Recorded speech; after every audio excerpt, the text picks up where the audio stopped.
If your P&L keeps on going up every year at the cost of your blood work, diabetes, high blood pressure, cholesterol, then this video is for you.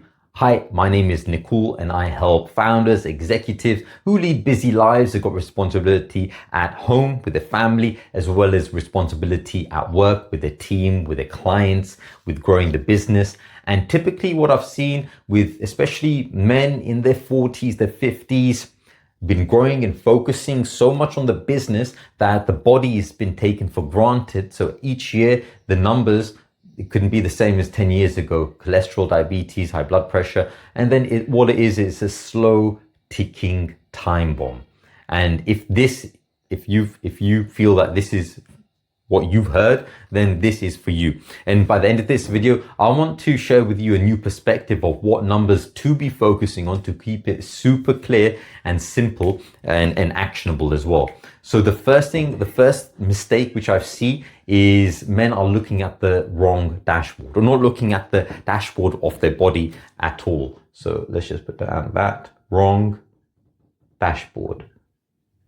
And so what are the key metrics which I'd be looking at? Well, yes, there is weight, but weight alone doesn't tell the full picture. Like what I want to be doing is looking at belly circumference, because the first thing is if your belly, so at the widest part, if you divide that by your height and it's above 50%, then that's a big cause of concern. So you want that to be less than 50%. Ideally, the aim is 45%, between 40 and 45, but aim for 45%. That's the first thing.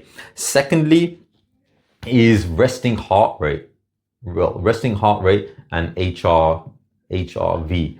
So the resting heart rate, so I use an Oura Ring. You can use a Whoop, Fitbit, Apple Watch. There's so many tech out there, so just choose your pick. So the first thing I like to do is looking at my resting heart rate and seeing what the trend is. I've had this Oura Ring now for 4 years, and typically, like the best nights, my heart rate will be around that 38 mark. On a typical night, it will be around that 40 to 42 or so. On a not so good night, maybe it could be eating late, it could be alcohol, it could be sleeping late as well. It's literally 3 in 1. Then my heart rate could easily go to 45 or between 45 and 50. So the key is it's not looking at it in silo, just one day here or there, but what's the trend? Is it going downwards? Is it staying the same? That's what I want to look at. And then HRV is your body's response to the stress. So typically, resting heart rate you want low, and then HRV you want higher. And so instead of looking at just in silo, is it high or low? What is the trend year on year? And typically, ideally, I want it to keep on going up, or at the bare minimum, stay the same as I age. So that's the second thing. And then the third thing we're looking at is strength. And so when I look at strength, it's about looking at two things. Like if I look at body weight, for example, can I still do body weight pull-ups? Can I do body weight push-ups? Can I do dips? How many can I do? And the key is keeping everything consistent in terms of your setup, your form, movement, tempo. And the only things that should be changing are two things. Firstly, I'll just put kilos or pounds, the weight and number of reps. So if you can have the same exercise and you keep on doing that year on year, at the bare minimum, even if you're doing the same weight year on year and same number of reps, as in that's progress, because to some extent, because you're getting older, so at least you're maintaining that strength. So that's something. So that's what I'd be looking at. Firstly, the right dashboard to make sure that you're doing the right things. And then the second thing, which I've alluded to as well, is looking at the trends. What is the trend with the belly? Is that like you're not going to grow taller? Could grow shorter as the spine probably curves, but let's not go into that. So the second thing is what are the trends with the belly? What is the trend with the HR, resting heart rate variability? What is the trend with the strength? Because if this number keeps on going up, if the heart rate keeps on going up, if the HRV keeps on going down, the strength goes down, hey, this is room for concern then, or it creates concern. And so what I'd be looking at instead is really focusing on adjusting the inputs. Key is inputs over here. So at the end of the day, it's very simple. What is it that moves the needle? And if you look at my other videos, it comes back down to a few key things. Firstly is food. So having default meals, using things like if you're going to prepare meals, I use this. It's a scoop. I got it from my protein when I ordered my protein. I put 2 of these inside my morning breakfast. I put a banana. I put a scoop, this smaller scoop of cacao. I put a dash of cinnamon powder. I probably put a teaspoon of yogurt and then some almond milk.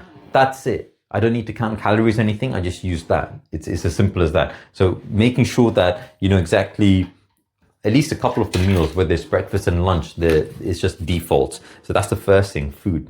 Second thing is sleep. So making sure consistent sleep times, you're setting yourself up for a great evening of sleep, night of sleep, by focusing on that 1 hour preceding. So having a good evening routine to set you up. The third thing is strength, as I mentioned over here, looking at how much you're pushing and how many reps. Thirdly is stress management. So what are you doing to help manage stress proactively? I like to do breath work. There's a Wim Hof breath work, which I like to do, is 3 breath holds that you do. And you can use it as a test to yourself. How strong are you? Because the longer you can hold your breath, it's the indicator of how fit you are. So that's the other thing. And there's other things you can do, meditation as well, go for a walk in nature with family. And then we'll go for a massage as well. And then the last part of this is less. So remember, in your 40s, 50s or so, don't want to be hopping around doing high intensity workouts, Orange Theory, Barry's Bootcamp. All that's going to do is put undue stress on your joints. It's not about chasing sweat. It's not about chasing heart rate or calories burnt. Instead, less cardio is going to be great. It's zone 2 cardio, keeping your heart rate between 60 to 70% and aiming for 30-minute blocks a week or so. You can do this weighted walking as well if you're walking like on incline. So that's what I'd be doing in terms of adjusting it if I wanted to change the trends, because my dashboard aren't showing me the results which I want. So just to recap, if you feel that the diabetes, cholesterol, like blood pressure, am I saying that this is going to change it? No, but those are symptoms of how you're showing up for yourself, what your body is doing at the moment. So I'd look at these metrics. If you don't have an Oura Ring or Whoop, whatever, get one of those. Start measuring your belly, just get measuring tape. HRV, get one of these. Strength training, just start logging everything and keep everything consistent in terms of tempo, and then start using a Google Sheet for this. Look at the trends every 6 months or so. What's happened? Well, this on a weekly basis. Look at the trend on a yearly basis, ideally, just what's happening. And then if you need to adjust anything, look at this adjusting on a weekly basis or so, every 2 weeks. Something needs to shift over here. The biggest levers are going to be for weight, especially, is going to be food. Continue doing strength training, sleep, keep that consistent, and stress management, do something. And then list cardio steps. Those are the things which can vary in order to get results. Remember, you are the CEO of your body. Nobody is going to come and rescue you, save you. You are responsible for yourself. So you are in charge.